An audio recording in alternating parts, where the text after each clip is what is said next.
Jadi saya mengatakan kali ini bahwasanya sangatlah mustahil, sangatlah tidak mungkin apabila rencana para calon wakil presiden dan calon presiden Republik Indonesia tahun 2024 nanti akan bisa memimpin Nusantara dengan yang seindah di masa RI 1 dan RI 2. Yang saya maksud RI 1 adalah Pak Karno dan Pak Harto. Jadi yang namanya spiritual Nusantara, jangankan belum menjadi presiden, sekali lagi, jangankan belum menjadi presiden, sedangkan sudah menjadi presiden pun itu tetap mesti datang langsung. Lah ini yang saya uraikan, yang saya sampaikan ini adalah kasus nyata. Ketika Pak Harto menjabat presiden selama 32 tahun adalah 27 tahun yang sudah menjabat presiden, setiap tahunnya itu berkunjung ke tempat spiritual terkhususnya, yaitu di Jambe 7, di Gunung Selok, di dekat Gunung Sadil, itu setiap tahunnya. Nah, tapi ulo salam mulya atur bagya wis muga Nusantara. Hong wilahing jati nuhun ya jati leluhur Nusantara tapi uluk salam mulia.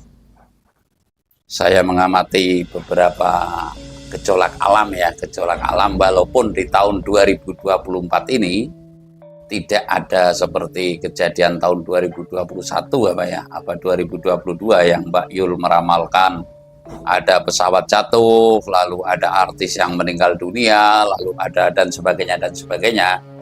Namun saya mengamati gejolak alam melalui media sosial, yang saya tahu itu adalah beberapa aktivitas gunung yang meningkat dari status normal menjadi mungkin siaga, ya mungkin siaga 1, siaga 2, atau mungkin nantinya akan menuju ke arah awas gitu. Artinya saya mengatakan bahwa menjelang pemilu tahun 2024 mengapa diiringi oleh aktivitas gunung yang meningkat. Aktivitas gunung yang meningkat ini mau tidak mau akan membawa dampak minimal perasaan bagi yang di lereng-lereng gunung itu merasa terhantui atau merasa terhantui bahwa jangan-jangan nanti gunung itu akan erupsi ini tidak meletus ya, erupsi saja itu minimal abu vulkanik yang saya maksud itu nanti bertebaran pada tanamannya, atau bertebaran kepada rumahnya, atau bertebaran kepada lingkungannya, yang nantinya berdampak mengganggu aktivitas pada umumnya, artinya mengganggu aktivitas normal. Saya akan menguraikan kali ini bahwa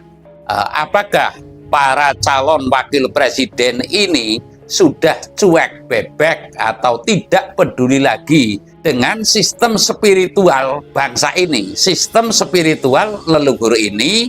Artinya sistem spiritual itu adalah menseimbangkan antara gerakan lahir dan gerakan batin, menseimbangkan antara gerakan yang nyata, yang wujud, dan yang tidak wujud, yang kelihatan dan yang tidak kelihatan. Lah, saya menilai, saya boleh memberikan penilaian walaupun tidak mutlak ya, artinya mungkin sebagiannya menurutnya para calon presiden sudah memiliki guru spiritual. Bukan berarti saya kepingin diakui sebagai guru, enggak. Guru spiritual yang matang, yang mumpuni.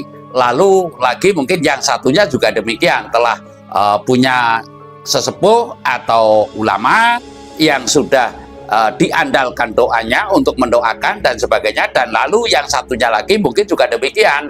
Nah, saya melihat sekilas bahwa utusan tim Pak Anies Baswedan itu juga ada yang sampai ke Puncak Lawu. Ini saya melihat dari media sosial gitu. Lalu pula utusan Pak Prabowo juga ada yang melakukan spiritual.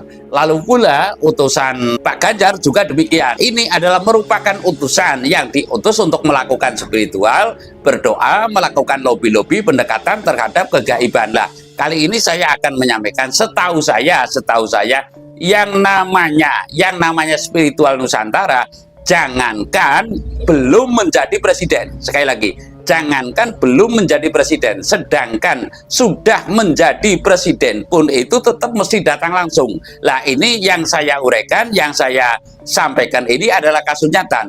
Ketika Pak Harto menjabat presiden selama 32 tahun adalah 27 tahun yang sudah menjabat presiden, setiap tahunnya itu berkunjung ke tempat spiritual terkhususnya, yaitu di Jambe 7, di Gunung Selok, di dekat Gunung Srandil, itu setiap tahunnya. Nah, lalu utusannya nanti yang mubeng atau yang berputar ya, minta barokahnya para leluhur, para pepunden yang ada di wilayah Gunung Srandil dan Selok. Lalu sentralnya Pak Harto tetap melakukan spiritualnya adalah di Gunung Selok, di Padepokan Ampel Gading, Jambe 7. Lah sampai sekarang Gapura Kori Sikondowaru juga masih ada, masih tertera di situ. Ada tapak asmonya Raden Panji Sudiat Prawirokusumo, guru spiritualnya Pak Harto. Lah saya menyampaikan kali ini bahwasanya saya meyakini bobot daripada para calon wakil presiden ini adalah bobot spiritual. Yang saya maksud adalah nyaris tidak ada sama sekali, sehingga manakala tidak ada bobot spiritual, niscaya dalam memimpin bangsa ini juga tidak akan ada bobot yang lainnya.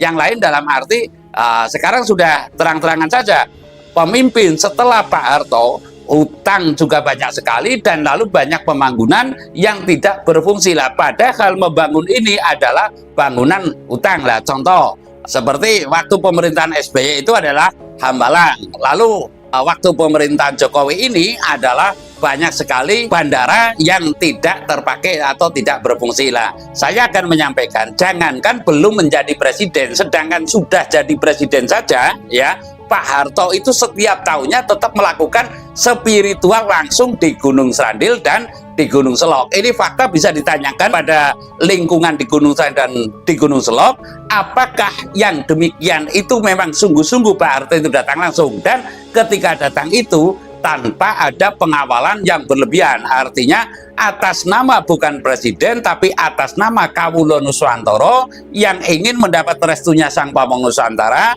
sehingga setiap bulan Sura itu melakukan spiritual di Gunung Srandil dan Selok. Karena disitulah Pak Harto itu bedah Suroso Sastro Jendro Hayuningrat ya.